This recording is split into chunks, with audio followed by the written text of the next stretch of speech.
একঘেয়েমি ডিমের ঝোল খেতে ইচ্ছে না করলে ডিমের এই রেসিপিটা কিন্তু ট্রাই করতে পারেন। এটা বানানো যেমন সহজ, খেতেও কিন্তু দুর্দান্ত টেস্ট হয়। গরম ভাতের সাথে জাস্ট অসাধারণ লাগে। আপনারা রুটি পরোটার সাথেও কিন্তু ট্রাই করতে পারেন। নমস্কার বন্ধুরা, মায়ের রান্না অ্যান্ড ব্লগ চ্যানেলে আপনাদের সকলকে জানাই অনেক স্বাগত। আজ আমি তৈরি করে দেখাবো ডিম ভাপার রেসিপি। এটা বানানো ভীষণই সহজ। কিভাবে তৈরি করলাম আমি এই ডিম ভাপা রেসিপিটা, তো চলুন দেখে নেওয়া যাক। তার আগে যারা এখনও চ্যানেলটাকে সাবস্ক্রাইব করেননি তারা অবশ্যই চ্যানেলটাকে সাবস্ক্রাইব করে পাশে থাকা বেল আইকনটা ক্লিক করে রাখবেন। তো প্রথমেই আমি এখানে 5টা মতো ডিম নিয়েছি। ডিমটাকে আমি আগেই সেদ্ধ করে নিয়েছি ভালো করে। এরপরে মাঝখান থেকে 2 টুকরো করে নিলাম। ঠিক এইরকমভাবে কিন্তু 2 টুকরো করে নিতে হবে। আর মাথায় রাখতে হবে ডিমটা যেন ভীষণ ভালো মতো সেদ্ধ হয়। এরপরে একটা মিক্সিং জার নিয়েছি, তার মধ্যে দিয়ে দিলাম আমি কালো সর্ষে, সাদা সর্ষে, পোস্ত, নারকেল কোড়া, কয়েক কোয়া রসুন আর কয়েকটা কাঁচা লঙ্কা। আপনারা ঝাল অনুযায়ী দিয়ে দেবেন কাঁচা লঙ্কা। এরপরে সামান্য জল দিয়ে মিহি একটা পেস্ট তৈরি করে নিলাম। তো দেখুন বন্ধুরা কতটা সুন্দর পেস্টটা তৈরি হয়েছে। একটু মিহি করেই কিন্তু তৈরি করতে হবে, আর টেক্সচারটা কিন্তু ঠিক এইরকম ঘন ঘন হবে। এরপরে আমি সরাসরি একটা ফ্রাই প্যান বসিয়ে দিয়েছি গ্যাসে। ফ্রাই প্যানটা একটু গরমও হয়ে গেছে, তার মধ্যে দিয়ে দিলাম বেশ কিছুটা পরিমাণ সর্ষের তেল। তেলটা গরম করে নিয়েছি।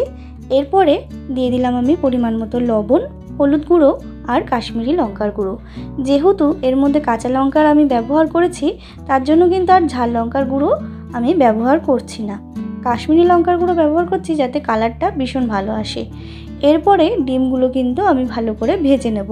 আর ডিমগুলো ভাজার সময় কিন্তু কুসুমটা অবশ্যই নিচের দিকে দেবেন, তাহলে কিন্তু এটা বেশ ভালো মতো ভাজা হবে আর কুসুমটা কিন্তু খুলে বেরিয়ে আসবে না।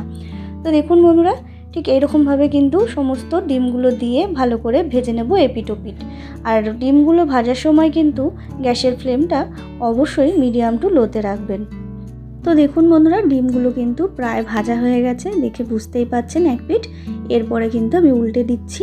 এইরকমভাবে আগে যদি আপনারা কুসুমের দিকটা ভেজে নেন তাহলে কিন্তু কুসুমটা খুলে আসবে না। দেখে বুঝতেই পাচ্ছেন কতটা সহজভাবে আমি এটা উল্টে দিচ্ছি।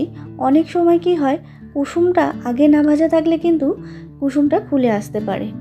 তো দেখুন বন্ধুরা, ভালো করে কিন্তু উল্টে পাল্টে ভেজে নিয়েছি ডিমগুলো। এরপরে তেল ছেঁকে তুলে রাখছি। সমস্ত ডিমগুলো কিন্তু তেল ছেঁকে তুলে রাখবো। তারপরে ওই তেলের মধ্যে আমি দিয়ে দিচ্ছি পেঁয়াজ কুচি। এখানে 2টো মিডিয়াম সাইজের পেঁয়াজ কুচি আমি ব্যবহার করেছি। এরপরে পেঁয়াজটাকে ভেজে নেব। তার আগে দিয়ে দেব একটুখানি লবণ, যাতে পেঁয়াজটা খুব তাড়াতাড়ি ভাজা হয়, মানে নরম হয়ে যায় তার জন্য। তো দেখুন লবণটা দিয়ে দিলাম। এরপরে ভালো করে ভেজে নিচ্ছি। আর গ্যাসের ফ্লেমটা কিন্তু অবশ্যই এই সময় হাইতে রাখবেন। তো দেখুন বন্ধুরা, আমি কিন্তু পেঁয়াজটা অনেকটা পরিমাণে ভেজে নিয়েছি, দেখে বুঝতেই পাচ্ছেন কালারটাও একেবারে চেঞ্জ হয়ে গেছে। এরপরে আমি দিয়ে দিচ্ছি পরিমাণ মতো হলুদ গুঁড়ো আর দিয়ে দেবো কাশ্মীরি লঙ্কার গুঁড়ো সামান্য পরিমাণ। এরপরে আবারও একটু মিশিয়ে নিচ্ছি। তো দেখুন বন্ধুরা, একটু মিশিয়ে নিয়েছি। এরপরে আমি দিয়ে দিচ্ছি পেস্ট করে রাখা মশলাটা। এরপরে ভালো করে এর সাথে কিন্তু মিশিয়ে নিতে হবে। দেখে বুঝতেই পাচ্ছেন। এরপরে কিন্তু ভালো করে কষিয়ে নেব। তার আগে দিয়ে দেব ওই মিক্সি ধোয়া বাটির জলটাই। মিক্সি ধোয়া বাটির জলটা দিয়ে কিন্তু ভালো করে এই মশলাটাকে কষিয়ে নিতে হবে, যাতে মশলার কোনো কাঁচা গন্ধ না থাকে।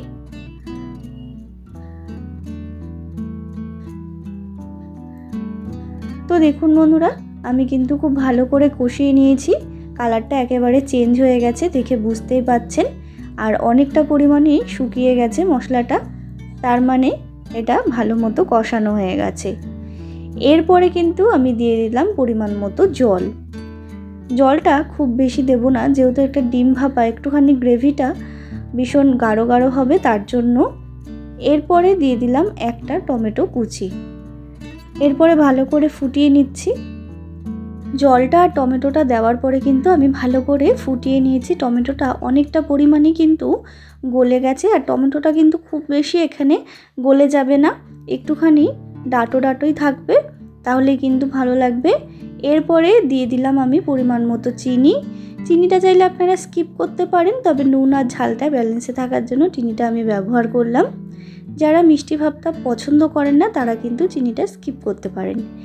এরপরে আমি দিয়ে দিচ্ছি ভেজে রাখা ডিমগুলো। ভেজে রাখা ডিমগুলো দিয়ে আবারও আমি 2 থেকে 3 মিনিট আমি এটাকে ফুটিয়ে নেব, যাতে ডিমগুলোর মধ্যে সমস্ত গ্রেভিটা ঢুকে যায় আর ডিমগুলোর যে কুসুমের ফ্লেভারটা এই গ্রেভিটার মধ্যে চলে আসে, তাহলে কিন্তু অসাধারণ টেস্ট লাগে। এরপর দিয়ে দিলাম একটু কাঁচা সর্ষের তেল। যেহেতু ডিম ভাপা তার জন্য একটুখানি কাঁচা সর্ষের তেল দিতেই হবে। তো দেখুন বন্ধুরা, একটুখানি ফুটিয়ে নিয়েছি, দেখে বুঝতেই পাচ্ছেন কতটা লোভনীয় হয়েছে। আর কিন্তু কিচ্ছু দেওয়ার নেই, আমার কিন্তু এই রেসিপিটা একেবারে তৈরি খাওয়ার জন্য। এরপরে আমি একটা প্লেটের মধ্যে সার্ভ করে দিচ্ছি। তো বন্ধুরা, ঠিক এইরকমভাবে অবশ্যই বাড়িতে ডিম ভাপা ট্রাই করে দেখবেন, ভীষণই সুস্বাদু হয়। গরম ভাতের সাথে কিন্তু এর টেস্ট অসাধারণ লাগে। একঘেয়েমি ডিমের ঝোল খেতে না ইচ্ছা করলে এই রেসিপিটা অবশ্যই ট্রাই করে দেখবেন, ভীষণই সুস্বাদু হয় বন্ধুরা। তো বন্ধুরা, আমার এই রেসিপিটা কেমন লাগলো অবশ্যই কমেন্ট করে জানাতে ভুলবেন না। ভালো লাগলে অবশ্যই একটা লাইক করবেন, শেয়ার করবেন। আর যারা এখনও চ্যানেলটাকে সাবস্ক্রাইব করেননি তারা অবশ্যই চ্যানেলটাকে সাবস্ক্রাইব করে আমার পাশে থাকবেন নিত্য নতুন ভিডিও দেখার জন্য। আবারও হাজির হয়ে যাব নতুন কোনো রেসিপির সাথে। ততক্ষণের জন্য ভালো থাকবেন, সুস্থ থাকবেন। ধন্যবাদ।